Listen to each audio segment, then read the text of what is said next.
And welcome back, everybody. I hope you've enjoyed your break. Hope you've had the opportunity to go into the networking groups and the booths and visit some of our sponsors. We're just going to do a slight change to the order now. We're going to move on to our next expert panel, which is all about navigating uncertainty as we all examine the future of work. Welcome back to Hardeep, who's going to be moderating the situation. So I'll hand over to Hardeep, who will do the introductions and run the session. Hardeep, over to you. Thanks, Neil. And yes, hello, everyone. Again, for those that were here in the beginning part of today, you will have seen my face before. So hopefully you're not sick of it yet. But I'm here to moderate today's panel discussion, which, as Neil had mentioned, is about navigating uncertainty and really focusing on the future of work. I'm very lucky this morning to be joined with a number of very well-known and very experienced experts exactly on this topic. So we have with us Bert Bardoel, who is the real estate growth markets leader for EY. We have Nicholas Martin, who's the head of property and security services at AGL Energy. And we have Sander Schutt, who's the CEO of MapIQ or MapIQ. I'm not sure exactly how best to say it. So we are obviously joined with a really nice panel of speakers here, and we've got a nice couple of topics to talk about. So I think in terms of moderating, maybe what I will do is to actually bring up the first topic, the first question, and I'll invite you all to give your response. And in that, you could give a very brief explanation to add on to your job titles about what you actually do as well. Perfect. So the first question that we have, and I want to bring in terms of this navigating uncertainty piece, is a big one. The question is, what do you see as the greatest risks and challenges in your region in terms of our urban future? And how can we best address these challenges and risks as we create new opportunities in our new future of work? Now, it's a big question, I know, but I think that you're all very well placed to give a perspective. So maybe I'll start with Bert. You could give a couple of words about yourself and then give your perspective, please. Okay, great. Good afternoon, everyone. Bert Bardoel here. So I spend a lot of my time speaking to real estate owners, office class as well, and therefore the future of work. But a lot of it is focused on the future. As a consequence, I have a model that I use when thinking about the future, which is to discipline the thinking, actually. And that is to look at technological developments, trends, and then the hierarchy of needs, Maslow's hierarchy of needs, in order to make sure we're actually dealing with needs rather than fashions and fads. So we're going to talk about the urban future. I think it's a good news story. I think the direction hasn't changed. I think it's essentially the same as it was pre-COVID. I think COVID has been a catalyst and certainly has sped things up, but it hasn't changed the direction. There was a lot of automation of routine work going on prior to COVID, and that is continuing. There was a lot of working from home already being established pre-COVID. There's a lot of technological development. Therefore, I think we'll continue with urban renewal in order to create better lives for people. Technology is a economic multiplier. Wealth is being generated faster and faster, and therefore we'll have urban renewal continuing apace.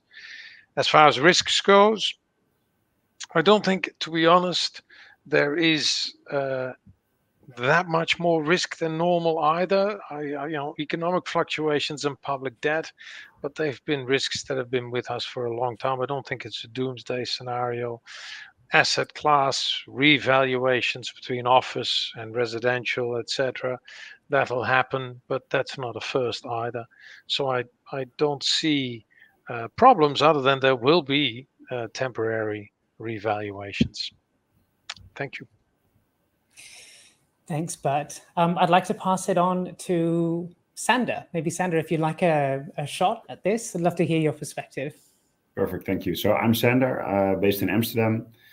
I'm a CEO and founder of MapIQ. We're in the smart office business, and it's been a crazy period because all offices have been empty. At the same time, it's a really challenging time because prior to the pandemic, we were focused on supporting clients like Microsoft, Deloitte, that fully embraced activity-based working.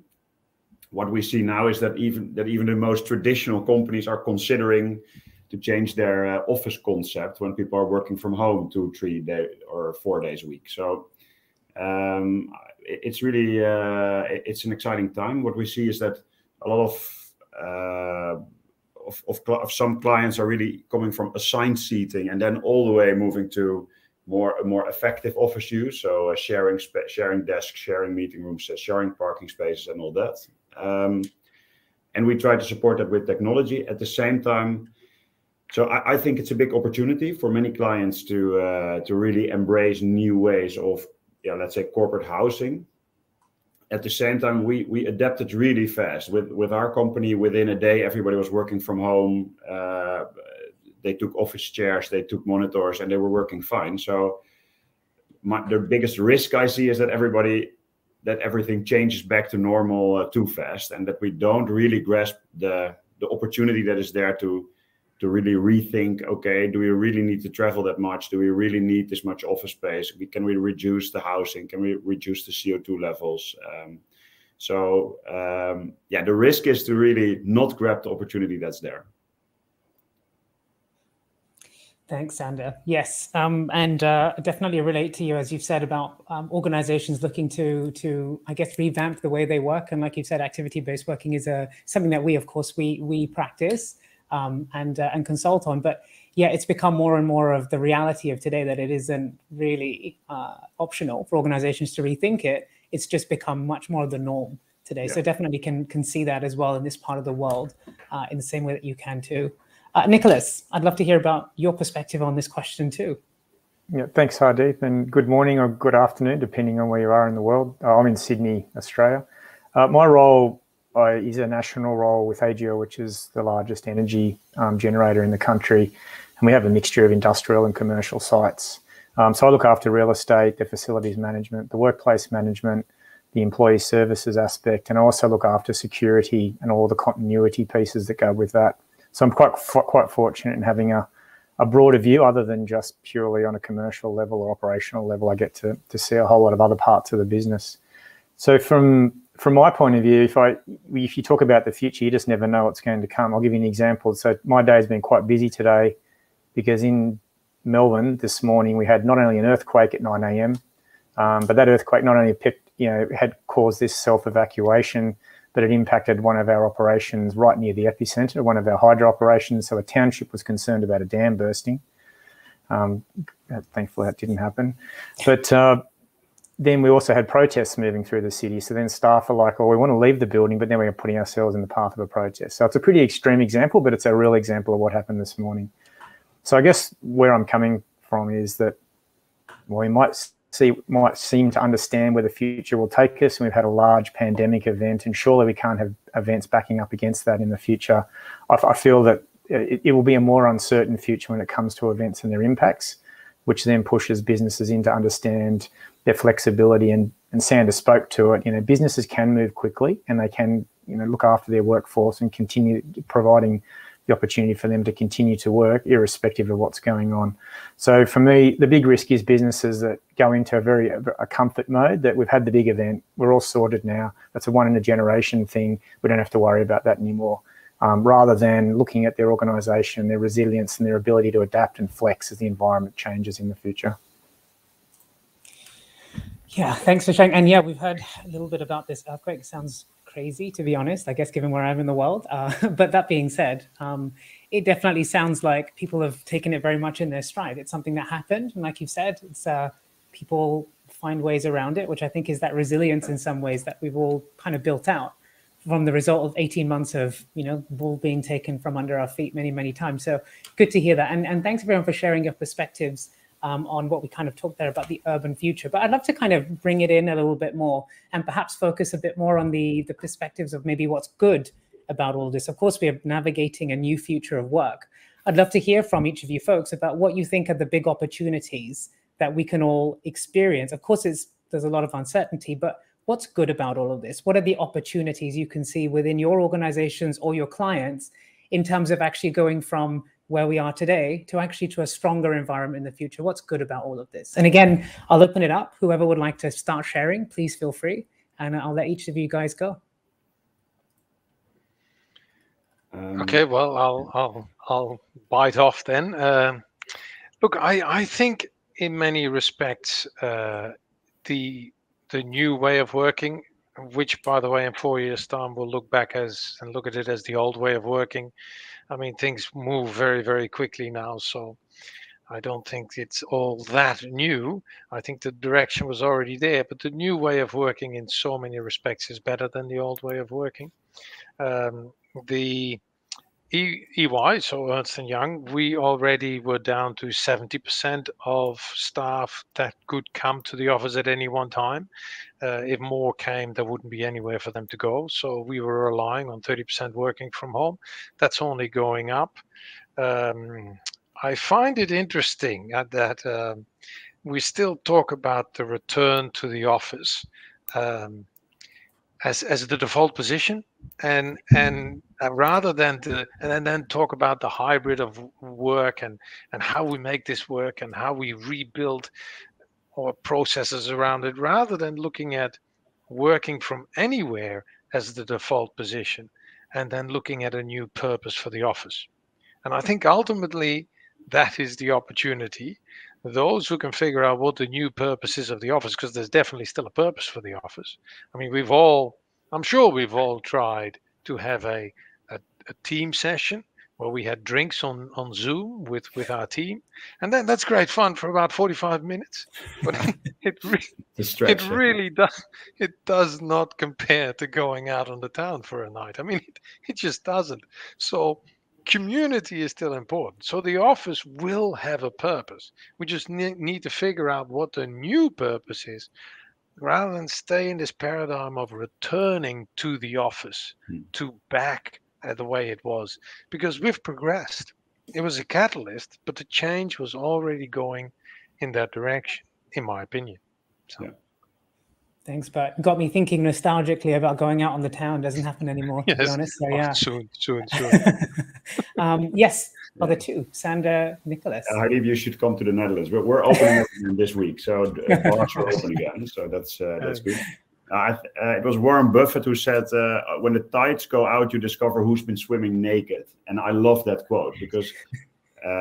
And looking at that quote from a workplace perspective, I think you see now that it very much boils down to management styles and control and freedom and autonomy really to everybody. For us as a company, okay, we're a small company, we're 85 people. We've had zero problems with making this work because we had a lot of autonomy, self-steering, self-control, and for me, I really don't care if people work from home. I love it if they find their best possible workplace, wherever that is. I do think it's important to have a place to really get together, get to feel the company culture, share wins, especially cross-team interactions. That is very powerful. But that's not necessarily, 40 hours a week in one space. And I think the opportunity is to really support your talent in the best possible way, and if you don't, you will lose it. So there have been a couple of banks that will said, I think it was JP Morgan, or that said, if you can go to the restaurant, you can come into the office, and you should. Yeah, if that's really where you are as a company, it's sad, but you will lose the talent. So it will shake things up a little bit, and if you adapt and if you really trust people, and the better people will come to you as well. So. It's an opportunity. Yeah, and Hardeep, just building on that, we obviously have a big national footprint, and a lot of our assets sit in regional areas. And traditionally, what you would find is all the big glamorous jobs would be in the city centres, and people, and there's that takes a big commitment, whether it's the price of housing or the expense, or even just your day-to-day life is a little bit busier because it's just harder to move around. But what the great lockdown of 2020 taught us is that those regional operations can be utilised by office-based staff in the city. So if a family decided they wanted to move to a regional area because of housing, because of schooling, because of family, whatever it may be, that they could still be part of the business, still attend sites, still plug into the AGL culture wherever they were, as long as it was in proximity to one of our sites. So I guess what it changed, it went away from this sort of hub and spoke model to essentially a whole matrix of locations that people could access and plug into. And I think the other thing that was really good about this is it accelerated investment in technology that allowed this to work a little bit better. I found before it was there, but it had never really been tested, and never really been developed to the point where it was actually easy and nice to use day to day. And then I think the other aspect too is people have now found that the process of booking meeting rooms and moving between meeting rooms and the inefficiencies of all that has disappeared, because you can just book a meeting on Zoom or Teams or whatever it may be, and you're there and everyone's there and you're chatting and it's nice and easy. So I think that's one of the great outcomes of all this, is that there's the ability of people to be physically where they want to be and connect in a really efficient way, and that's just driven investment in the technology that'll take us forward. Yeah, no, thanks. And thanks for bringing it into that sphere of tech. It was something that I wanted to ask as well in that context. But definitely from what you guys have mentioned about the opportunities, I think that certainly the one that resonates, I think, is that level of attraction and retention of quality staff. Like sort of, I definitely recognize what you're mentioning there, Sander, in terms of providing flexibility to cast your net wide enough that you can attract and retain those quality people. So that definitely resonates. The tech point, I think, is a question that maybe there's an element of me as well. I hear a lot of it in this particular region. There's a lot of question marks about how do you decide upon the right technology to deploy as you're translating an old way of work to a new way. Of course, we're very much in the new ways now, but there's a big question mark out there of what are the ways in which you can go about deploying the right technology for you. So I'd love to hear perspectives from those of you practitioners out there that are experiencing that. How have you guys gone about it, or how have you seen people go about selecting the right technology to suit the organization?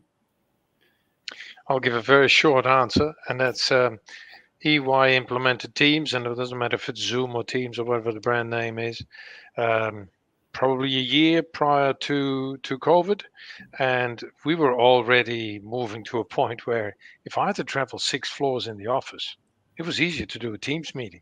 So I just sent out a quick Teams meeting. We'd have a quick Teams meeting. Besides that, I could dial in people from Melbourne, Perth, overseas, and we didn't have to bother with moving. So it's so much more efficient. Once the technology works, it does have to work. Skype never did work to anyone's satisfaction. Teams and Zoom work fine. MapIQ works fine. So I think that's, as long as it works, I think people will take to it with a vengeance, because it has such great benefits. It's just so efficient. Indeed. That's my perspective. We see an interesting... So like I said, prior to the pandemic, we did a lot of stuff with sensors, for instance. We rolled out hundreds of thousands of sensors throughout workplaces for people to find the last available desk in the office. The Netherlands are very much a forerunner in that. So I think on average, the bigger companies are at 0.6, 0.7 workplace per FTE.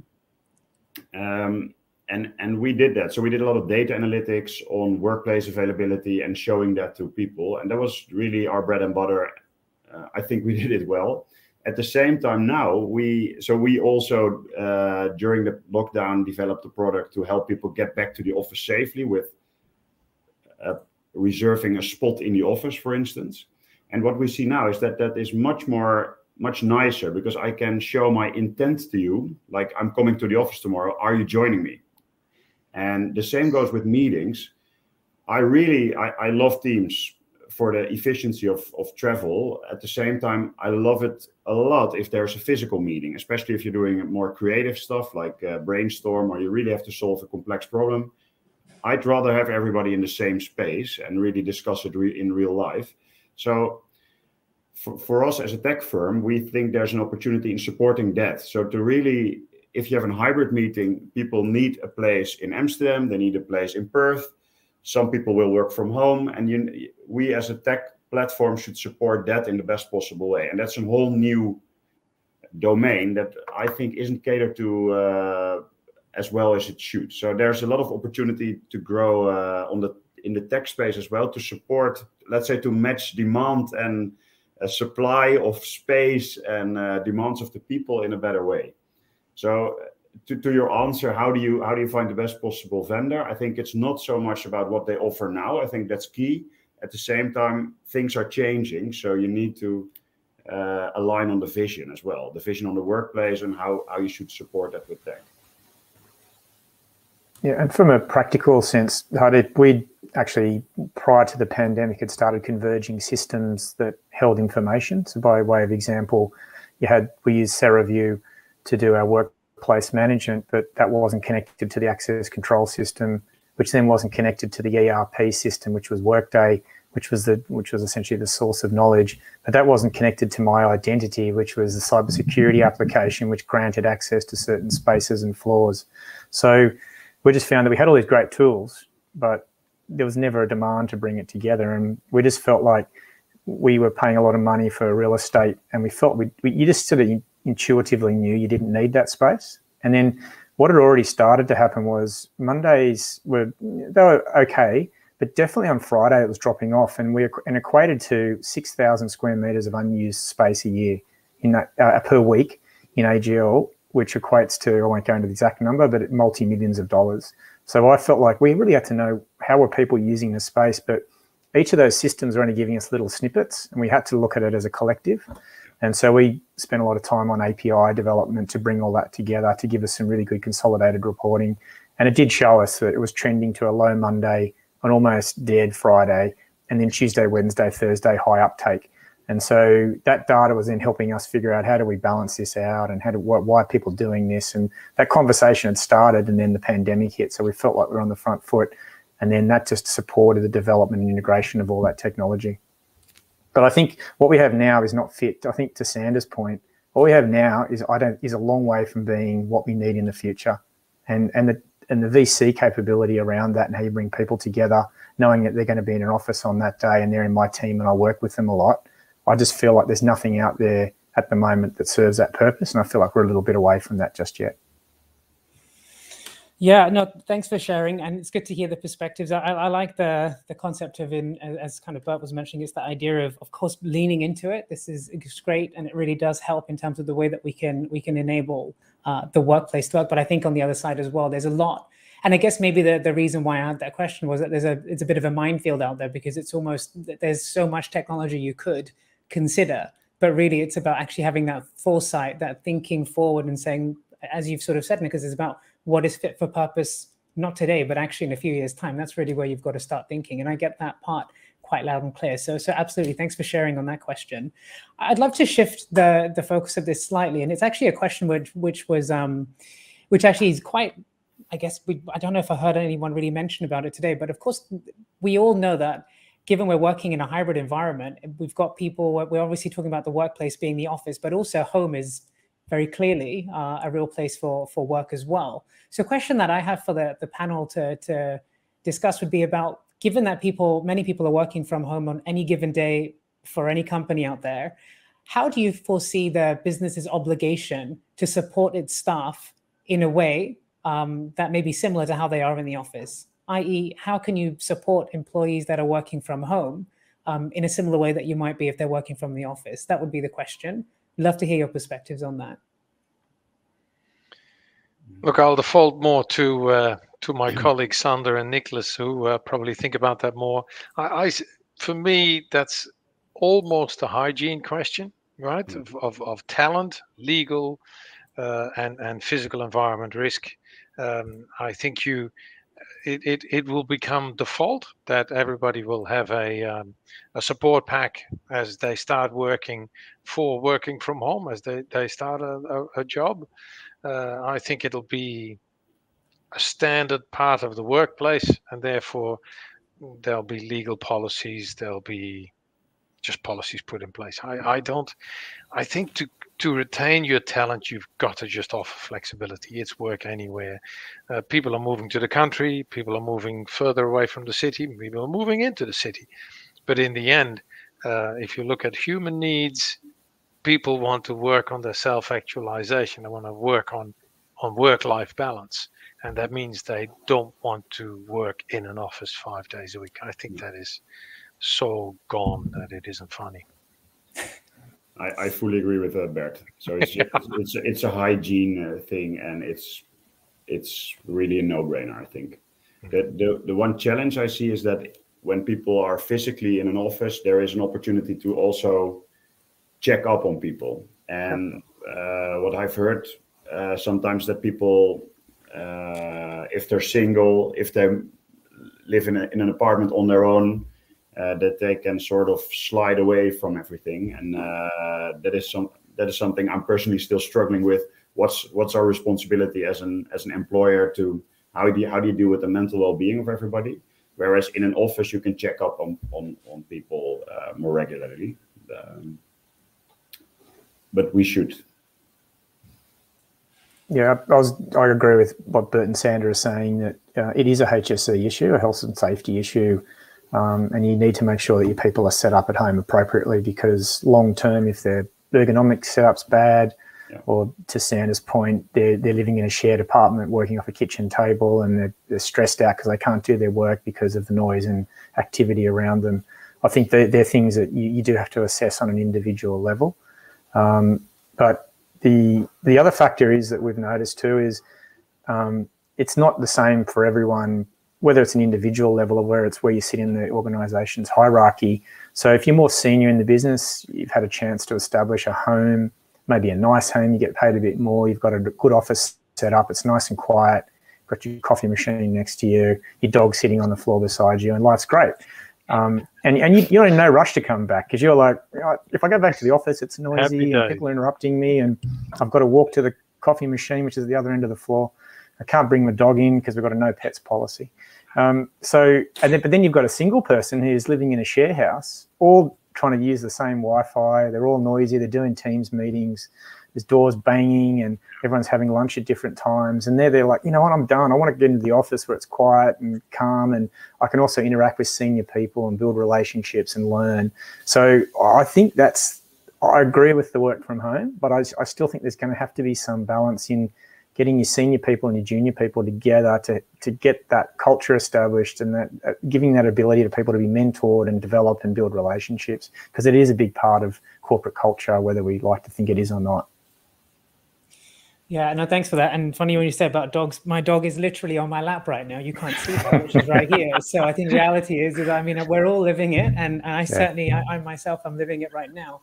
I guess the question I have, when we mentioned there about sort of like the supply packs or some kind of support packs that would be given. I'm just curious if anybody has any examples or knows of any organizations out there that are a little bit ahead of the curve on this in terms of what they're doing to support their employees in a home environment. I'd be very curious to hear if you know of any, if you'd like to share, because I know it's a question that people have, particularly in this part of the world. They go, maybe it's somewhat selfish, but in this part of the world, there's big questions over that. And I'd love to hear if you have views on that one. We try to get, sorry. No, go ahead. No, we try to get agreement amongst everybody on what chairs to buy and what, and in the end it was a total disaster because everybody wanted something else. So we said it should be within the, let's say, the legal boundaries of, it should be a good chair, for instance, and you just buy it. It's in the end we gave a budget because we couldn't get agreement amongst everybody. So that was our solution. Yeah, and EY has done the same, but they've gone so far as to say is, look, if you want to buy a piece of art with it to cheer up your kitchen, then go ahead and buy a piece of art. Yeah. Or if you want to get meals delivered because you're teaching kids at home or whatever, then spend the money on meals delivery. It's up to you as long as you feel safe and looked after. And yeah, that's the way we went. Yeah, and I'm in Sydney, by the way. I never mentioned that. Sorry. And where are you, Hardeep? Singapore. Yeah. So it's the Asian perspective I tend to be thinking of at this particular moment. Sorry, Nicholas, I think you were going to say something. No, very, very similar for a lot of businesses in Australia, where they've been providing, almost like an allowance for you to go out and establish yourself. And if you feel like your needs are more than that, then you can get an assessment and then the business will pay for a particular chair or desk or ergonomic setup.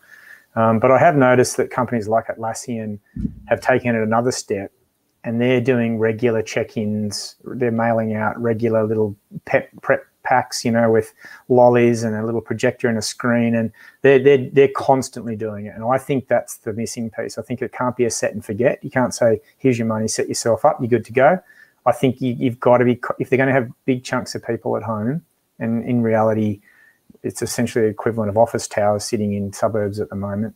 You've got to be constantly interacting with your staff and sending things out and letting them know that you're still engaged with them, still thinking of them, understanding that the enforced isolation is having an impact.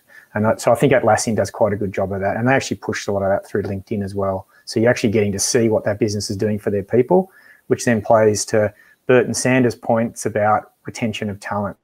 If people start sitting at home on a milk crate, typing away at their desk, and they're seeing Atlassian sending little home projectors and lolly packs and popcorn and stuff, they're like, I might just get on the Atlassian site and see what jobs are going. And it's little things like that which will hook people and make them start looking around. So I think that's another factor for me. Thanks, folks. And yeah, great input there. I've got a question from the Q&A. I figured I'd bring it up here because I'm just conscious of time and I want to make sure that we cover it. It's an interesting question. It comes from Grace Kent, who mentions, if there's a balance of 50-50 work from home or work from the office, would there be a direct split of investment to uplift the home office and refit the office? Or should staff own responsibility of setting up their own space? Quite related, of course, to what we've been saying. Wonder what your perspectives are on that. I think the perspective on that depends on the window of time. If we're talking 10 years, then I think that's not unlikely that that'll happen. But I also think that in 10 years' time, the 4-day work week will be quite prevalent. Automation will have taken a massive flight relative to today, and it's already well and truly on the way, but it's only just beginning. So automation will take off, wealth generation will take off, working 4 days a week, and therefore you start whole new industries, whole new sectors of the economy. The weekend is only 100 years old. People forget that. There was no weekend 100 years ago. It didn't exist. People didn't do things on the weekend. You didn't go out. None of that existed. You worked 6 days a week, and the 7th day you rested. So there's much change to come. And one of those things is very, very possible that it's 50-50. And that there will be, I know in residential, certainly the home builders have already started designing houses with offices in them. And that's a major selling point now when people build a house. Absolutely. Thanks, Bert. Nicholas or Sander? Yeah. I'll let Sander go. Yeah, sure. Not too much to say about it. So I think it's very much depending on the individuals as well. Some people, we have people coming in every day of the week because they'd rather be in an office space. And we have especially the software developers, they like it much better to work from home with 3 screens and maybe a dog and coffee machine and all that. I think we should support them as well. And I think attending to those personal needs, that is really an opportunity and something you should do. And I think the investments are relatively minor, considering the potential loss of talent, so to speak, and the potential loss of productivity. And you just should do it. That's my feeling.